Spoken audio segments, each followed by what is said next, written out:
నుండి తరలి వచ్చినటువంటి శ్రీపాదరావు గారి అభిమానులందరికీ నేను హృదయపూర్వకంగా నమస్కారాలు చెప్తూ అంటే వాస్తవంగా ఈరోజు ఈ సభా వేదికపై ఉన్నటువంటి ఒక అతిథుల్లో గమనిస్తే ఆనాడు శ్రీపాదరావు గారితో చట్టసభల్లో పాల్గొని ఈరోజు వారి తనయుడైనటువంటి శ్రీధర్ బాబు గారితో కూడా చట్టసభల్లో సేవలు అందిస్తున్నటువంటి ఒక వారిని బహుశా నేను ఒక్కనే అనుకుంటానే అంటే వారితో నాకు ఉన్నటువంటి ఒక అనుబంధం నేను 81లో ప్రజా జీవితంలోకి వచ్చిన పంచాయత్ సమితి అధ్యక్షుడిగా వాస్తవంగా ఆనాడు మహదేవ్పూర్ రిజర్వ్ స్థానం అయిపోయింది మంత్రికి వెళ్ళి సమితి అధ్యక్షుడిగా వారికి అవకాశం లభించాల్సింది కానీ పెద్దలు పివి నరసింహరావు గారి యొక్క ఆలోచన సూచనకు అనుగుణంగా పానుగంటి కిషన్ రావు గారిని జిల్లా ప్రజా పరిషత్ అధ్యక్షులుగా చేయాలంటే ఒక భావన తలంపుతోని మరి కిషన్ రావు గారికి అవకాశం కల్పించింది లేకుంటే అదర్వైజ్ వారు 81లో పంచాయతీ సమితి అధ్యక్షుడిగా ఎంపిక కావాల్సినటువంటి వారు తదుపరి వారు అప్పటి ల్యాండ్ మార్టిగేజ్ బ్యాంక్ అధ్యక్షుడిగా ఎంపిక కావడం జరిగింది 83లో ఇద్దరు ఒకేసారి శాసనసభకు ఎంపికైనమే వారు నేను వారు మంత్రి ప్రాంతంకి వెళ్ళి నేను జగిత్యాల నుండి తదుపరి 89లో తిరిగి వారు శాసనసభ్యుడిగా ఎంపిక అవటం అంటే వారు 85లో ఎంపికైనరు అప్పుడు 85లో ఏదైతుందో కరీంనగర్ జిల్లా ఉమ్మడి కరీంనగర్ జిల్లాలో ఉన్నటువంటి ఒక 13 స్థానాలలో వారు ఒక్కరు మాత్రమే గెలిచిండ్రు వారు ఒక్కరే గెలిచి ఆనాడు కరీంనగర్ జిల్లాలో కాంగ్రెస్ పార్టీ పటిష్టత కొరకు 89లో తిరిగి కాంగ్రెస్ ప్రభుత్వం అధికారం రావటంలో ఏదైతుందో వారు విశిష్ట కృషి చేయడం జరిగింది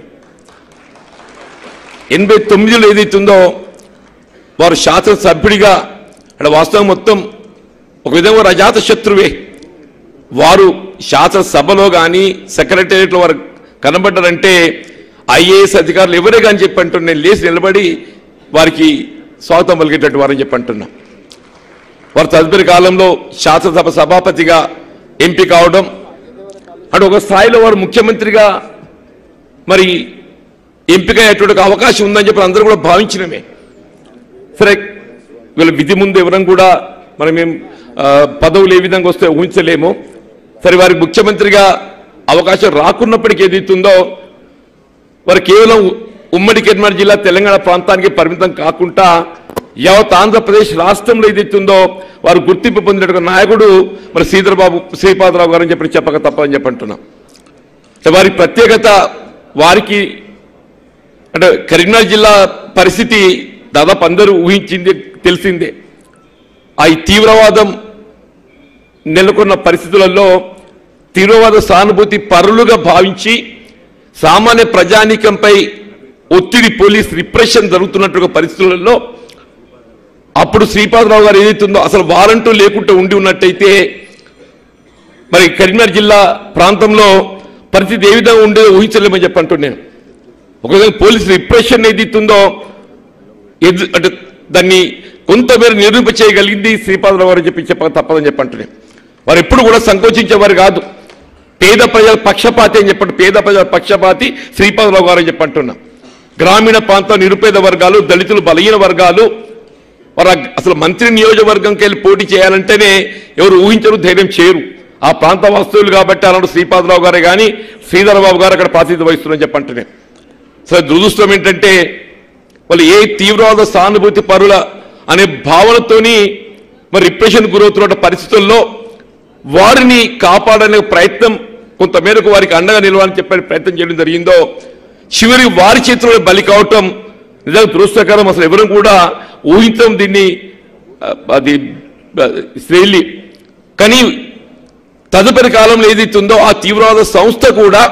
వాళ్ళు తీసుకున్నట్టుగా నిర్ణయం తొందరపాటు చర్య అని చెప్పని స్వయంగా వారు చర్చించి మరి పత్రికా నోట్ కూడా విడుదల చేయడం జరిగిందని చెప్పి అంటున్నా బహుశా వాళ్ళు తీసుకున్న చర్యను ఎవరు కూడా దాన్ని వాళ్ళ ఆత్మ విమర్శ చేసుకున్నారు అసలు శ్రీపాదరావు గారి ఆ దురదృష్టకర సంఘటన ఇది చేయవలసి ఉండేది కాదు వాళ్ళు ఏ సమాజ స్థాపన కొరకు పాటుపడే లక్ష్యంతో మరి వారు భావిస్తారో అటువంటి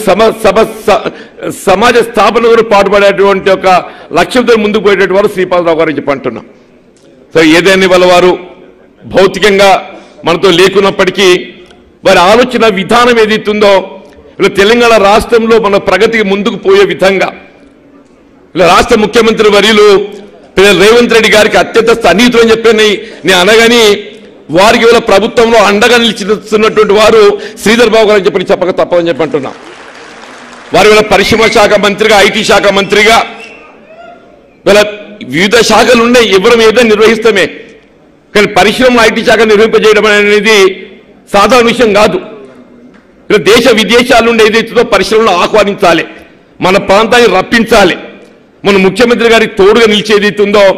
దాదాపు 40,000 కోట్ల పరిశ్రమలు ఏదైతుందో తెలంగాణ రాష్ట్రానికి సాధింప చేయడంలో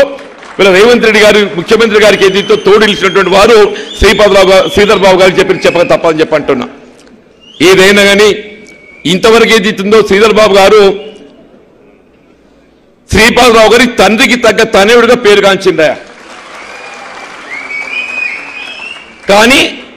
నేను కోరుకునేది ఏంటంటే తండ్రిని మించిన తనయుడిగా పేరు గాంచాలని చెప్పని నేను కోరుకుంటున్నాను చెప్పంటున్నా. ఆ విధంగా భగవంతుడు ఏదైతుందో శ్రీధర్ బాబు గారిని ఆశీర్వదించాలి. పైనుండి ఏదైతుందో వీళ్ళ శ్రీపాదరావు గారు వారి యొక్క ఆశీర్వచనంతో శ్రీధర్ బాబు గారు రాజకీయంగా మరింత భవిష్యత్తులో ముందుకు పోయి వారి సేవలు విస్తరింపబడి ఈ రాష్ట్రానికి మరి అందింపజేయబడాలని చెప్పి కాంక్షిస్తూ సెలవు తీసుకుంటున్నా. జై హింద్.